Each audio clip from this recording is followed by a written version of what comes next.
The first time we see Abigail and John Proctor together, John Proctor has come to the house where Betty seems bewitched, and he has a conversation with Abigail, and the conversation goes through several different stages. There's some interesting things going on here.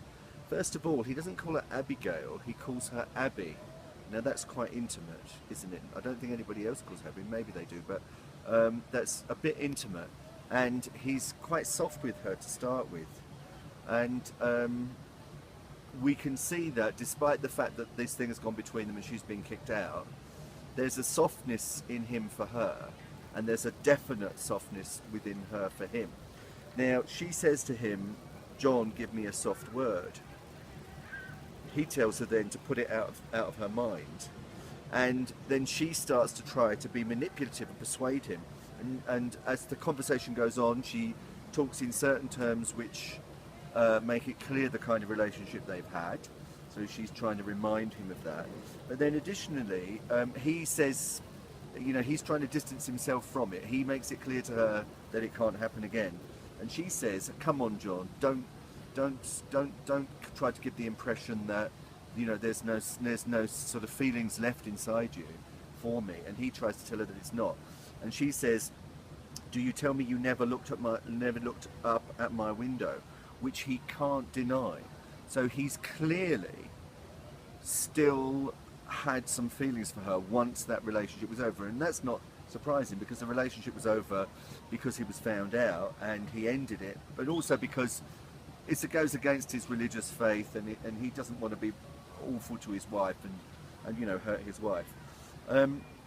And then she starts to come close to him to try to rekindle those feelings, and then he pushes her away gently, and he calls her child. So he refers to her in a childish way. Now this is kind of odd because he's had a relationship with her, and yet he's now calling her child. What he's trying to do is to distance himself from the past. He is trying to change the past in a way, and it does suit him to do so. He calls her child, and she gets angry, and she says, "How do you call me child?" And she says something about, and he comes back to her and he says, "We never touched, but we did, John," is her response. So he's trying to say, wipe it all clean, it's in the past, we have to forget about it. And eventually, ultimately, in the scene, in order to stop her, he threatens her. He says, because what she does is, she starts to talk about his wife Elizabeth, says that his wife Elizabeth is bad-mouthing her around the town, saying negative things about her, which I don't think is true at all, because Elizabeth doesn't want anybody to know the shame, because she feels it's John's shame and she feels it's her shame. So I don't think Elizabeth says anything at all about her around the town. But this is what Abigail is saying to John. And he then threatens to whip her, and just at the point where the two of them are, it looks like there's going to be an explosion of anger between the two of them. What then happens is Betty awakens, and she's sort of mumbling and muttering, and what she's saying is kind of disturbing. It seems like she's possessed. And so what happens at that point is their conversation is killed and Paris comes in. Now, this is very interesting because in terms of our motivation, we start off with the sweetness between the two of them. There's clear evidence of a mutual attraction there between them. Abigail wants to push it. Abigail wants to continue it. John has made his mind up that he doesn't want to. And he gently tries to stop her, but she won't have it. And she forces the issue. And the more she forces it, the more she comes up against the fact that he no longer wishes to continue with that. And so we see him first of all gently trying to stop her, and then more forcibly trying to stop her. Eventually he threatens to whip her. So what we see a man who did have those passions and is still attracted to her, but does not ever want to go back down that route. He made a big mistake and he wants to change it.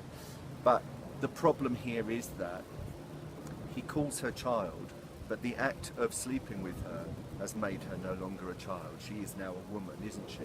And she resents and really dislikes being referred to as a child. And I think you can see that in the rest of the play, Abigail is trying to be taken seriously. What she's trying to do is she is trying to force the townspeople not to see her as a child, but to see her as a grown-up woman.